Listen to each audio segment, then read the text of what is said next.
అన్ని మోసపోయి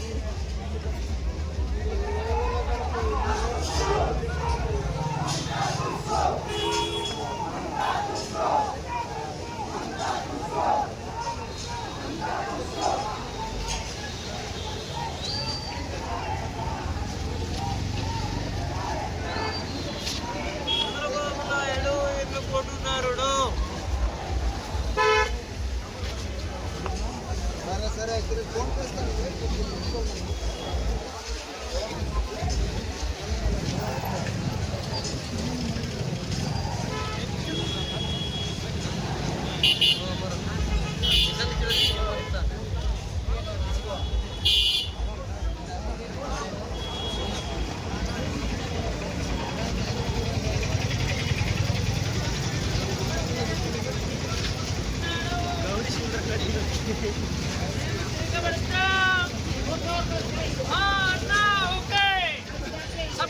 సపోర్ట్ చేయాలా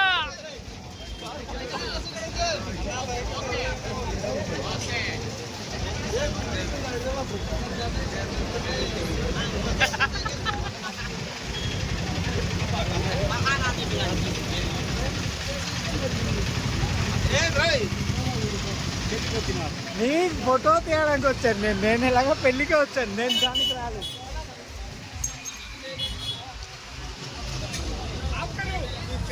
చరిత్ర మొత్తం పడగలుగుతుంది. ప్రజలకు ఇస్తాము, మీకన్నా ప్రభుత్వాల కన్నా ఎక్కువ ఇస్తామని చెప్పేసి చెప్పడం జరిగింది. కానీ ఒక్క పథకం కూడా వారు ఈరోజు ఒక్క పెన్షన్ తప్ప ఈ రోజు ఒక సంపూర్ణంగా పేద ప్రజలకు అందించినటువంటి సంక్షేమ పథకాలు అయితే లేదు. అదే మేమంతా డిమాండ్ చేసేది ఏంటంటే ప్రభుత్వం ఇప్పటికైనా కళ్ళు తెరిచి ప్రజలు ఏదైతే విలవిల్లాడిపోతున్నారో మీరంతా నిన్నే చూశారు. రేషన్ ఏమో వైఎస్ఆర్ ప్రభుత్వం ఏమో ఇంటింటికే తీసుకెళ్ళి ఇస్తే ఈరోజు చంద్రబాబు నాయుడు గారి ప్రభుత్వం ఏమో డిపోల దగ్గరికి ఇచ్చినటువంటి కార్యక్రమాలు చేపట్టింది. అలాగే ప్రజలకు ఇస్తాము, మీకన్నా ప్రభుత్వాల కన్నా ఎక్కువ ఇస్తామని చెప్పేసి చెప్పడం జరిగింది. కానీ ఒక్క పథకం కూడా వారు ఈరోజు ఒక్క పెన్షన్ తప్ప ఈ రోజు ఒక సంపూర్ణంగా పేద ప్రజలకు అందించినటువంటి సంక్షేమ పథకాలు అయితే లేదు. అదే మేమంతా డిమాండ్ చేసేది ఏంటంటే ప్రభుత్వం ఇప్పటికైనా కళ్ళు తెరిచి ప్రజలు ఏదైతే విలవిల్లాడిపోతున్నారో మీరంతా నిన్నే చూశారు. రేషన్ ఏమో వైఎస్ఆర్ ప్రభుత్వం ఏమో ఇంటింటికే తీసుకెళ్ళి ఇస్తే ఈరోజు చంద్రబాబు నాయుడు గారి ప్రభుత్వం ఏమో డిపోల దగ్గరికి ఇచ్చినటువంటి కార్యక్రమాలు చేపట్టింది. అలాగే ఇప్పుడు ఇంటింటికి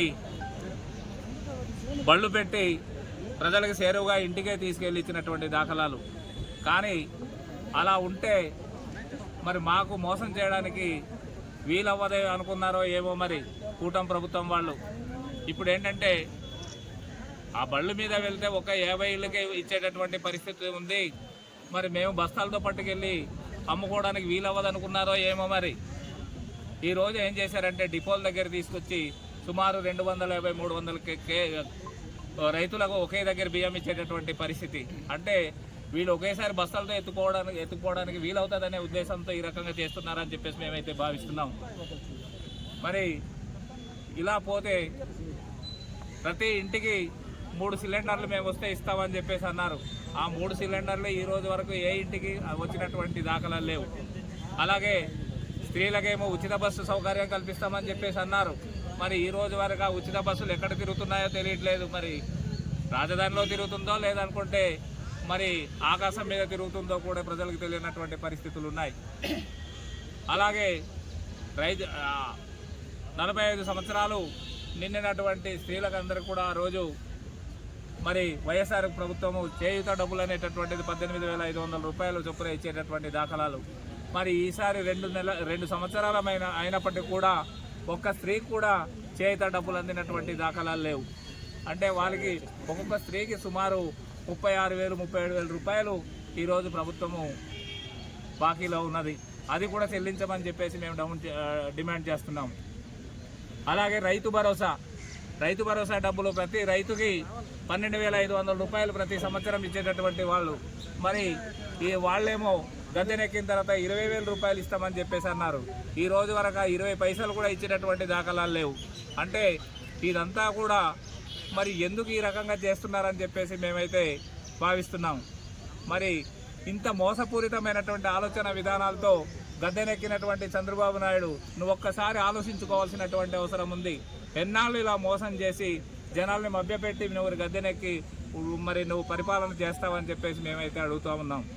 కాబట్టి ఇప్పటికైనా కళ్ళు తెరిచి ఈ ప్రజలకి ఏం అందించాలి, అసలు వీరు ఏం కోరుకుంటున్నారు అనేటటువంటి సంక్షేమ పథకాలు ఏమిస్తే వీళ్ళు మరి వీళ్ళ వ్యధ తీరుతుంది అనేటటువంటిది మీరు ఒకసారి గుర్తు చేసుకోవాల్సినటువంటి అవసరం అయితే ఖచ్చితంగా ఉంది. అలాగే మారుమూల ప్రాంతాలైతేనేమి, పట్టణ ప్రాంతాలైతేనేమి మేమంతా కూడా రోడ్లు తలతల మెరిసేటట్లు చేస్తామని చెప్పేసి అన్నాం. ఎక్కడ తలతల మెరుస్తున్నాయి? వర్షాకాలం వచ్చేటప్పుడు కల్లా నీళ్లు తలతల కనిపిస్తున్నాయి, గోతుల్లో నిండిపోయి. అది ఒక్కసారి గుర్తు చేసుకోమని చెప్పేసి మేము భావిస్తున్నాం. కాబట్టి అలాగే వైఎస్ఆర్ ప్రభుత్వం ఏమీ చేయలేదని చెప్పేసి అన్నావు. నీకు రాష్ట్రంలో సుమారు 17 మెడికల్ కాలేజీలు కట్టారు.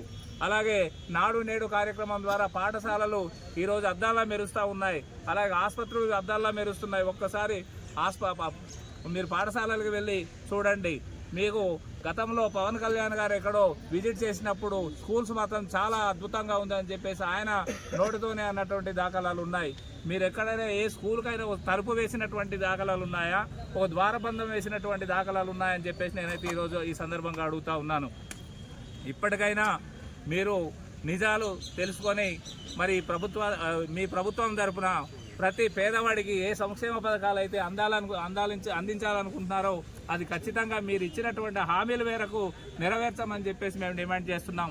లేని పక్షంలో మేము ఈరోజు కొద్ది మందితోనే మేము చేశాము, కానీ రాబోయేటటువంటి రోజుల్లో ఇంకా వేలాది జనాలతో మేము ఇంకా మరి మీ యొక్క ప్రభుత్వం చేసేటటువంటి దురాక్రమణమైనటువంటి ఆలోచన విధానాలకి ఇంకా ఎండగడతామని చెప్పేసి ఈ సందర్భంగా మరి రాబోయేటటువంటి రోజుల్లో ప్రభుత్వం ప్రజా సంక్షేమ పథకాలు చేరువగా ప్రజలకి అందించమని చెప్పేసి కోరుకుంటూ డిమాండ్ చేస్తున్నాం.